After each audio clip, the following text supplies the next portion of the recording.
you press that, it's recording. We are on. Awesome. Fantastic. Great. Did it work All right. for you too? Yeah, so I see the recording button on, so I will probably be able to share this as well. So that's great. Fantastic. We're all learning all kinds of new things with this, right? I'm telling you, and my nickname from my husband is Operator Error. So the fact that I'm jumping on and actually doing some good stuff, I'm pretty amazed. So, Right. well, hello there. Thanks for joining us. Can you hear us? Yes. Hello, James. Thanks for joining us. Okay. How did you hear about us? From the speaker. Okay, great. Yes. We're just waiting a few minutes to see if we have anybody else join us. Oh, great. So are you the significant other who works with my husband? No. I don't believe so. All right, sorry. What is your significant other's name? There's so many of them. It is Jamie. Oh, see, Yes. there it is. Yes. I didn't think I was too far off, but you know what? I don't think that's I've okay. met him face to face yet. Yes. So. Yes. No, I shared the link on Facebook. Awesome. And I think a few people that I know that are involved in either care or helping and social support with new moms right now I invited them and they decided to come. Well, that's great. And I'm glad that you kind of built it out this way, because I have gotten a lot of tickets for care givers and just frontline workers. So that is awesome. And so I guess we'll just wait a couple more minutes. Hopefully they'll be all popping on here soon. Yeah. This time. I did a reminder on my page. And with that, I got a couple more people signing up. So I thought, well, great. Okay. So hopefully, if not, we'll just all talk. That's fine too. And I will tell our participant that we are recording this for future playback. Okay. Good.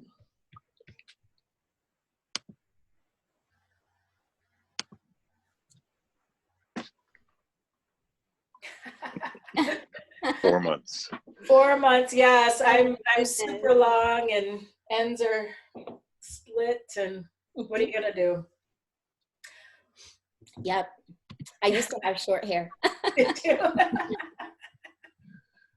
That's awesome.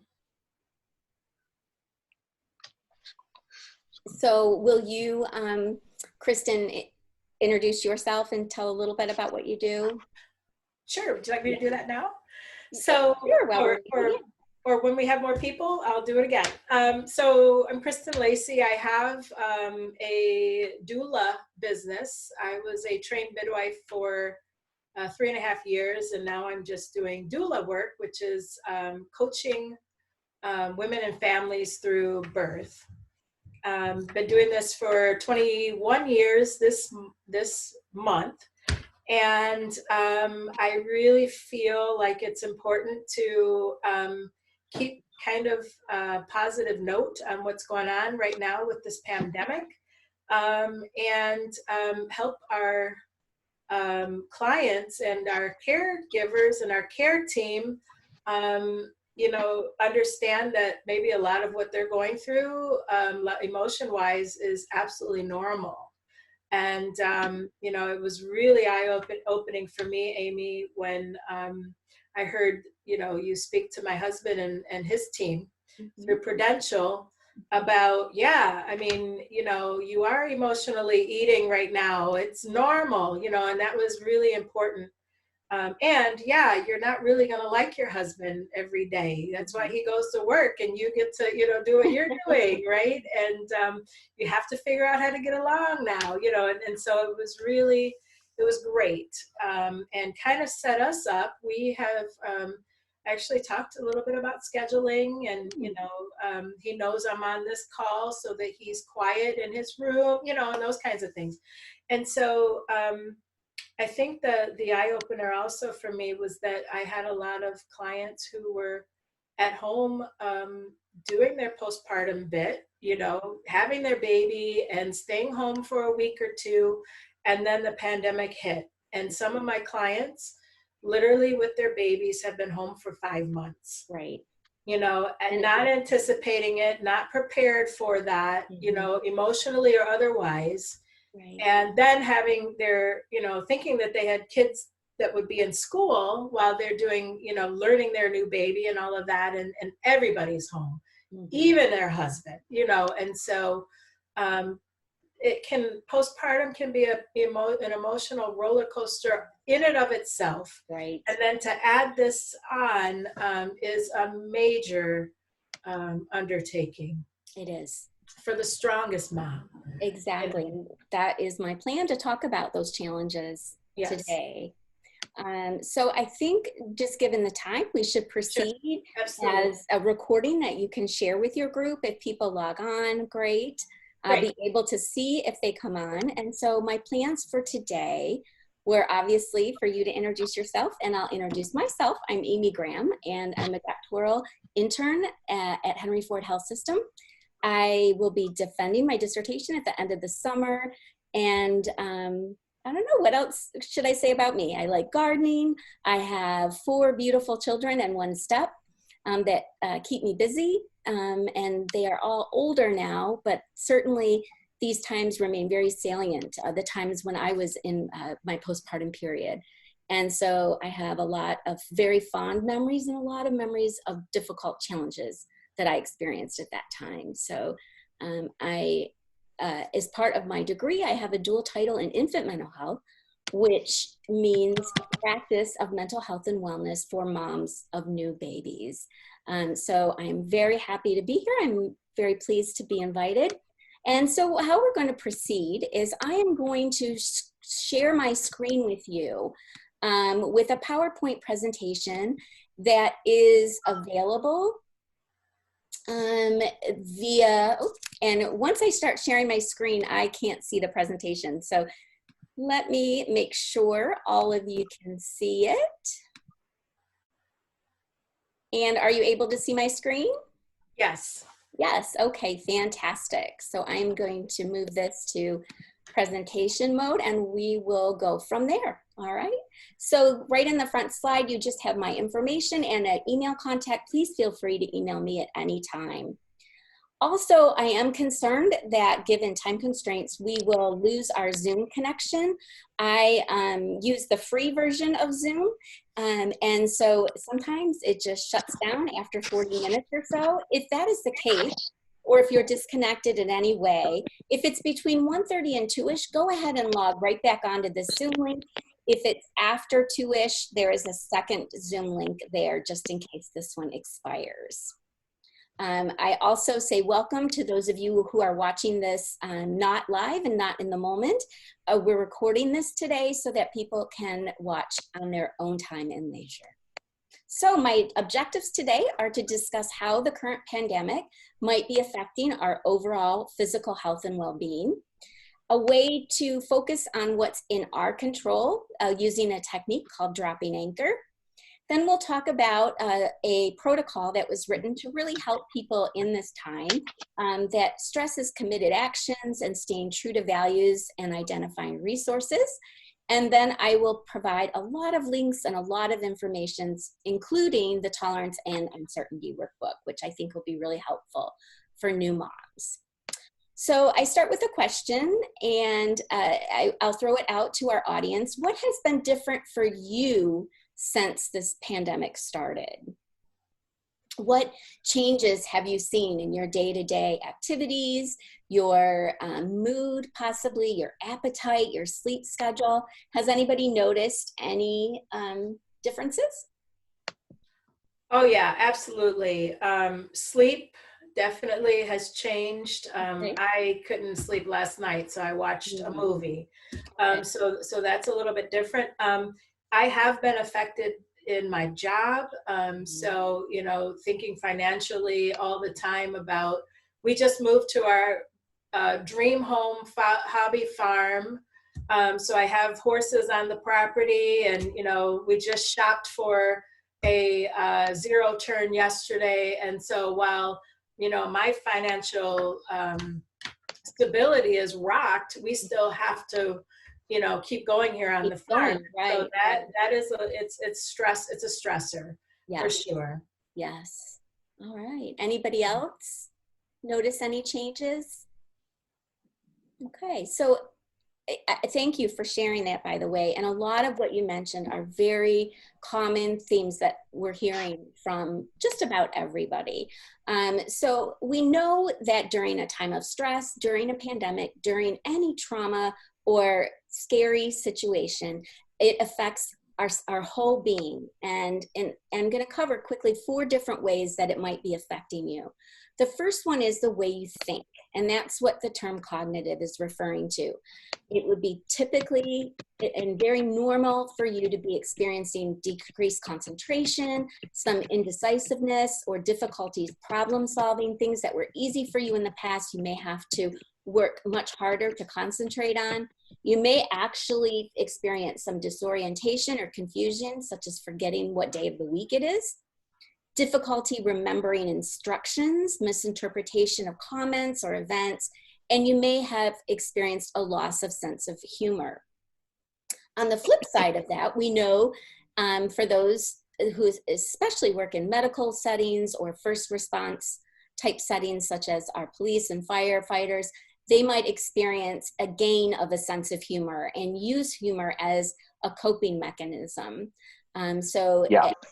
And some of that humor sometimes is considered inappropriate or maybe crosses a line, so to speak, but it is definitely a way that helps people cope. But you may be experiencing just the opposite of that, which is a loss of sense of humor. Excuse me. Bless you. In terms of your emotions, you may experience fear or terror, depression, intense sadness, shame, regret, and guilt, feelings of worthlessness, or being more argumentative than usual. It's very, very typical to experience all of these items during the postnatal period and the postpartum period.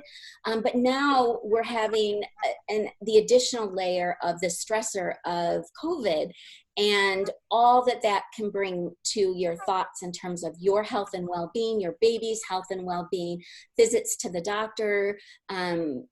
All of those things can make you feel very overwhelmed on a typical day postpartum, but are definitely exacerbated during the COVID epidemic. You may be feeling a sense of isolation or having panic attacks. You may feel more overwhelmed and vulnerable, and you may just feel an overall sense of loss of confidence, self-esteem, or professional stability. And I want to emphasize again, this slide could be a slide just for the postpartum period. Many moms feel a loss of confidence. They have read every book before the baby came and feel as though they've got it down. And then all of a sudden things aren't going as planned, or it's much more difficult than maybe you thought. And you have this loss of confidence in yourself as a mom. Oftentimes, a decrease in self-esteem during this time is a result of body changes. Whether you're nursing or not, your body has been through significant changes in shape and in size. And I don't want to sound negative in that it will never be the same, but it will never be the same. In some ways, it will return to what is better than what you were pre-having the baby. And then in some cases, some people feel that their body really took a toll. But either way, you can feel this change in your body, and a self-esteem loss is a possibility. Many people are experiencing this loss of professional stability right now. You or your partners or social supports may be experiencing a huge change in income. We know that it's been very stressful and difficult for people to get their support checks from the government. All of these things have taken more time. The unemployment, enrolling in unemployment has been very difficult. All of this can lead to an increased amount of worry and just feeling like your world has been shook, basically. We also can experience a lot of physical symptoms when we're experiencing this increase in stress and anxiety. That includes an inability to relax when you're not working. You may also experience just an overall lack of energy or fatigue. And a lot of times we somaticize these worries into different areas of our body. You may be having panic attacks where you feel your heart racing, some tightness in your chest, or difficulty getting in enough air, difficulty breathing. Some people experience stress and anxiety in the form of backaches or upper shoulder or muscle aches. Several have nightmares or headaches, severe headaches that may be the result of grinding your teeth at night. And a lot of people have digestive problems, so upset stomach, either constipation or diarrhea. Those are all ways that stress and anxiety and being in a new and difficult situation can impact the way that our body feels and the way that we feel. In terms of behavior, it's perfectly normal also right now to be experiencing some changes in the ways that you act. As Kristen mentioned right away, you may be experiencing difficulties sleeping. That might be difficulties falling asleep or initiating sleep, or for some, it might be staying asleep, which I say with a laugh and a smile, because who with a new baby stays asleep? I understand how difficult that is right now, and that those changes in sleep patterns are one of the biggest challenges for new moms. You may be feeling a decreased productivity overall, that you used to get things done, you used to be able to multitask, and now you're not able to. And it's also to be expected during this time to notice changes in your eating patterns. You may be eating a lot more than you typically do, craving certain foods that are comfort foods, eating out of need for some emotional or some pleasure because you're not experiencing those pleasures outside of the home, or even just eating because you're bored. On the reverse of that, some people experience a loss of appetite and no interest in eating. It's also very common to see increased use of unhealthy coping mechanisms, and we'll talk about that a little bit at the end. And this includes heavy alcohol use, smoking tobacco or cannabis, or sleeping pills, ways that kind of help you numb out and relax a little bit, that aren't the healthiest choice for you or your baby, especially if you're breastfeeding. So I presented to the group that Christine was on my initial presentation with a protocol called Face COVID, which is a set of practical steps for effectively managing the coronavirus in terms of the responses that you may be having using the principles of acceptance and commitment therapy. So Face COVID is an acronym for facing what is in your control, acknowledging your thoughts and feelings, coming back into your body, engaging what you are doing, committed action, opening up, values, identify resources, and disinfect and distance. And we're going to go over each of these levers one by one. So what do I mean by focusing on what's in our control? We know that the coronavirus affects us in many different ways, as I just mentioned, physically, emotionally, economically, socially, and we're dealing with the challenges that are involved in a very, very widespread incident. However, when you think about all those things that you can worry about, you can easily divide those into two categories: things that matter and that are really important to you, and things that you can control. And where you see the overlap of those two, that is what you should focus on. I can't control how the government chooses to handle unemployment or how soon they get the checks out, right? I can't control what the new hospital protocols are, such as having your baby well visits with virtually versus in person. That is not something I'm sure many of you expected to have to do at this time. Doubling up on vaccinations to reduce the number of visits. These are all things that we did not expect, nor are they things that are within our control. These are policies and procedure-based changes that, although they may increase our anxiety quite a bit or contribute to our anxiety, there's nothing we can actually do to change them. And so it's important to remember when you find yourself ruminating or thinking about those kinds of things. But you can control what you do in the here and now, in this moment. And so that's why I think it's so, so important to remember that and to bring our mind and bring our attention to the present moment versus having it in our head, thinking about the past and the future. And so the way that we can do that is to use a skill called dropping anchor. And I'm actually going to read a little bit for you about what dropping anchor means. So dropping anchor is the idea that if you were to visualize a boat in a storm and they want to study themselves, they can't control the storm, right? The members of the boat. It can't control the wind and the rain and that the storm is happening. But the people on the boat can do the best they can to study themselves for the situation or to drop anchor.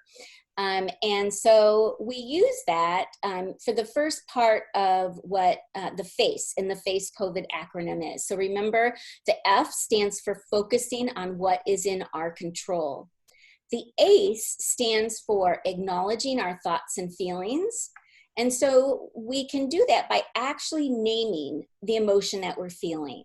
I feel angry. I feel mad. I feel tired. I feel worn out from all of this. I feel frustrated. I feel worried about our money. I feel worried that I'm going to get sick or my baby's going to get sick. Whatever the emotion or thought or feeling that you're having, name what it is. Then the next thing you want to do is kind of come back into the present moment, come back into your body and outside of all of those thoughts and emotions. And you can do that by pushing your feet very hard into the floor. That's kind of, imagine, if you will, dropping anchor, pressing your fingertips together, or participating in what we call diaphragmatic breathing. So if you were to put one hand on your lower abdomen, one hand on your chest, most of us engage in shallow breathing, meaning we are just breathing from the upper part of our lungs.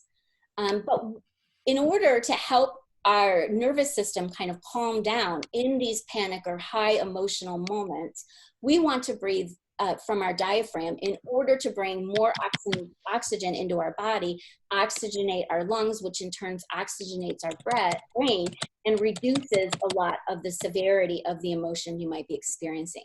So by having your hand on your chest and a hand on your abdomen, you want to breathe in through your nose, kind of expanding that lower abdomen like a bubble, and then having a long exhale, a 5-second or more exhale. And when you do that, you want to drop your shoulders, relax your jaw, drop the tongue from the roof of your mouth. All of these things will increase a feeling of calm, relaxation, and decrease being worried in all the thoughts that are in your mind. And actually, there is a physical reason for this, or I should say a neuroanatomy reason for this. And that is because when we use our senses or our sensory organs, a different part of our brain is neuroactive as opposed to the part of our brain that was neuroactive when we were experiencing a lot of emotions. So if I were to put you in an MRI and you're very, very stressed and worried, and then if we were to go through this grounding exercise called 5, 4, 3, 2, 1, different parts of your brain would show up on the magnetic imaging in prior to the activity and after the activity. So what is grounding? Grounding is, first of all, finding 5 things you can see. So just looking around with your eyes and noticing 5 different things. 4 things that you can hear. So perhaps close your eyes and listen for birds or the sound of a television in the background or the whirl of an air conditioner or furnace. Then 3 things you can touch, and that might be a soft sweater, the tabletop or desk near you, the metal on a watch perhaps.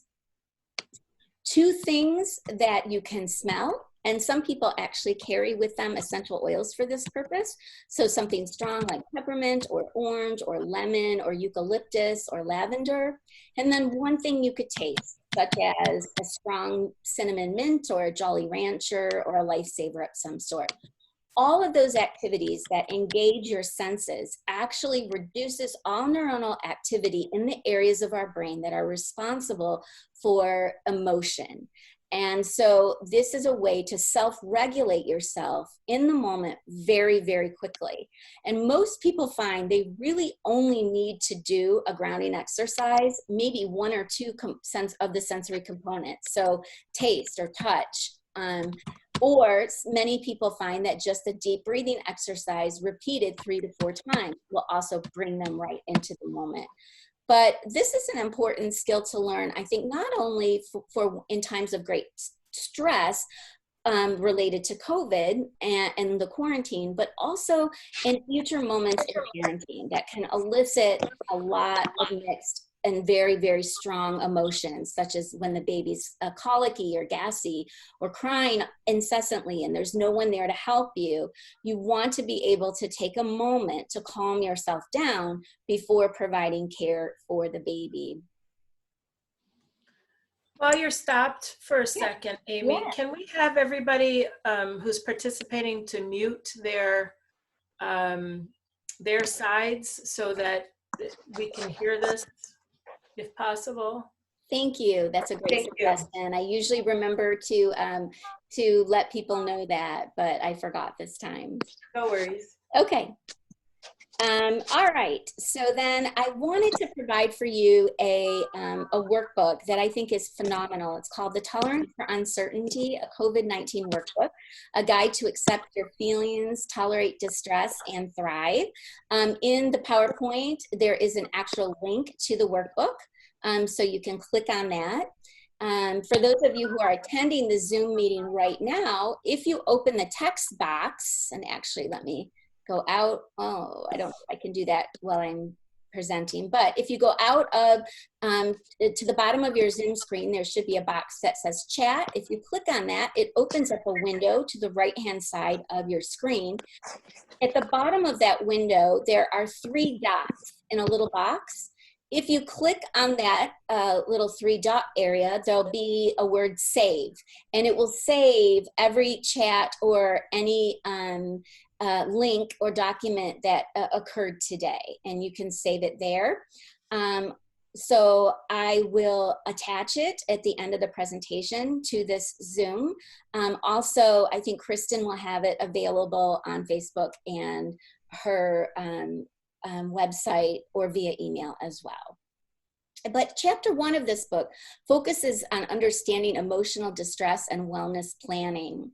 And I think that one component of that is taking committed action. So being mindful and actually planning out your day is something that many, many people are finding helpful right now. We've kind of lost a sense of schedule, a sense of time, but taking an actual step to make a agenda for the day, such as some daily basics that you might want to do, such as sleeping, showering, eating regular meals, and then even maybe going a little bit further. What are top priorities for the week? Things that you want to try to step out of your comfort zone, or how you'll nurture your relationships this week. So, you know, right now during all this as a new mom, it's okay if that list is your meals. And maybe every few days a shower. If that's what your list has to be, that's okay. But still taking the effort to get up every day, get out of bed, shower, get out of pajamas is going to actually make you feel a little bit better and feel a little bit more in control. Remember, we talked at the beginning, focusing on what is in our control. We can't control the quarantine. We can't control the shortages. We can't control that this is happening, but we can control the steps that we take to make ourselves feel better within our own homes. And listing that in an agenda is a very helpful tool or a helpful way to organize those thoughts. The O in face COVID, so that C, I should say, is committed action. So making a committed action, whether that's to physically exercise, practice mindfulness, and we're going to talk about that a little bit more in a little bit on. But taking effective action guided by what is important to you, what your values are. The O is for opening up. And I'm going to spend a little bit more time on this because I think it's so important.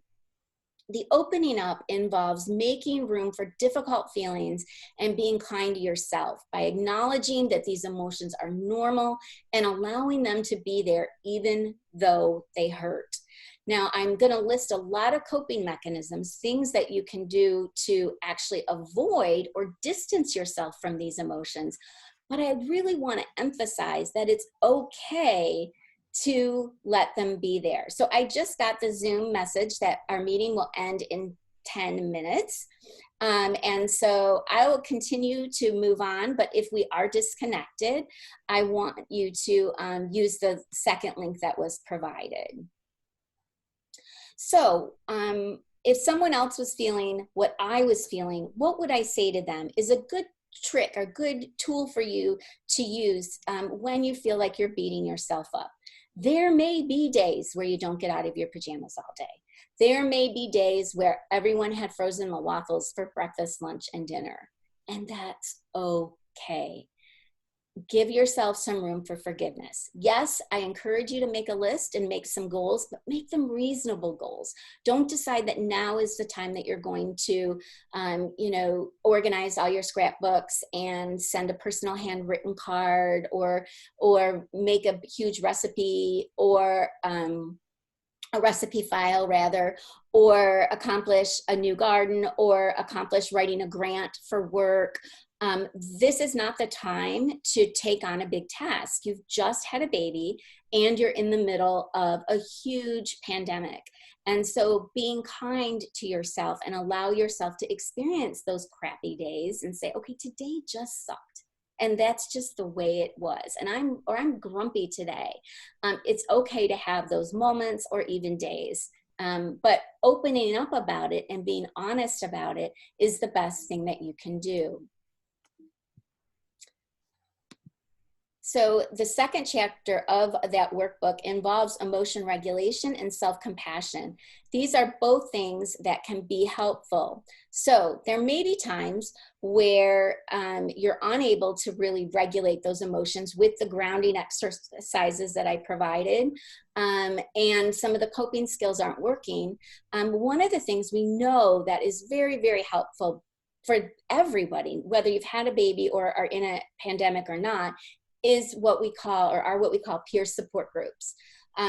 Peer support groups, we know, can increase the amount of social support you have, reduce symptoms and improve your well-being, and kind of leverages shared experiences to foster trust and decreased stigma. So I wanted to provide for you a lot of information about peer support groups. This is just another slide that emphasizes how important peer support groups can be in those first few months postpartum.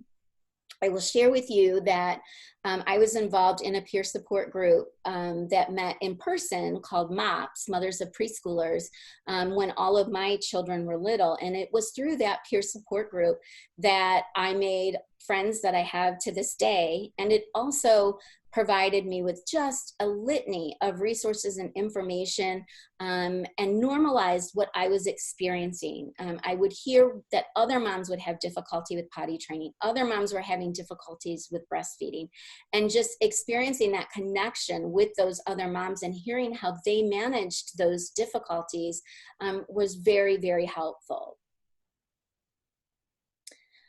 So I provided for you several links for how to join a group, and one of the best ones, I think, is the Postpartum Support International, or PSI.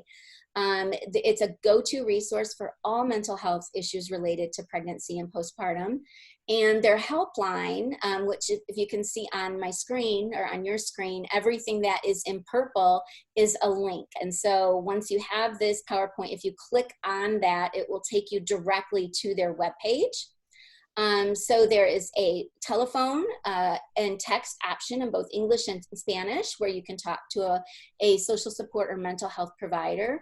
And then they have daily online support groups with dedicated meetings and also some specialty groups, support groups for military families, some groups just for fathers, some for birth mothers who chose adoption, and some for moms who are experiencing postpartum psychosis. I've also included links to local resources in all 50 states and some other countries, including Canada, that will help connect you to many different organizations. And then this Postpartum Support International also has a Facebook group and participates in Smart Patient Forum, and then an online directory, excuse me, with information about support groups and mental health providers with advanced training in perinatal mood disorders. This Bloom Foundation is also an incredible group, and I've included here their link to their free downloadables and their, I'm sorry, what a terrible time to get an allergy tickle in my throat. Excuse me. Thank you very much. Try to get that tickle out of there. Bloom Foundation also has a mom support group that is very, very helpful to many women. And they have a specific COVID-related group as well. Also, another great moms group and resources is MomSwell. It's a virtual support group for both expecting and new moms. So if we have any moms listening today who have not had their baby yet, this would be an excellent resource for you. What about dad? We know that men are struggling during this time as well. Excuse me. So sorry about that. And no, I've already had COVID, so this is not a COVID cough. All right, so what about dad during this time? What are some things for him? I've given some links. First of all, the Center for Men's Excellence is a fantastic website with all kinds of resources for dad of children of any age, and for men in general, and some of the struggles that they may be experiencing during this epidemic. And pandemic, I should say, and some Facebook Live talks for new and expectant dads, which take place every Thursday at 5 p.m. And then I've included a whole page of resources for fathers. So back to our face COVID. Oh, I'm so sorry. I have a tickle that I cannot get rid of. The V stands for values. So I want you to give a moment to think about what you want to stand for in the face of this crisis. When your great-great-grandchildren ask you, hey, great-great-grandma, what were you doing during the COVID epidemic? I think that you will want to share your story. I was at home. Your great-grandfather was only a few days old and we couldn't go to the grocery store, or we had to have the baby well visits online. Go ahead and think about how you will relate what you did during this time. And for a lot of people, something that can contribute to a lesser amount of stress and anxiety is staying true to a value that is important to you. So what can you say and do that will enable you in the years to come to feel proud of your response during this time? For some, that is being engaged maybe in just sending a text or an email to a friend saying, hey, I know you're 8 months along, and my 8th month XXX happened. I wanted to let you know that, I'm here for you, and I just want to check in to see how you're doing. So some sort of check-in. And with that, I'm going to exit out of this particular Zoom meeting. We've got just about a minute remaining, and we'll go ahead and get started again via the second Zoom link. So I'm going to end this meeting, and we'll go ahead and start in the second one once everyone's back on.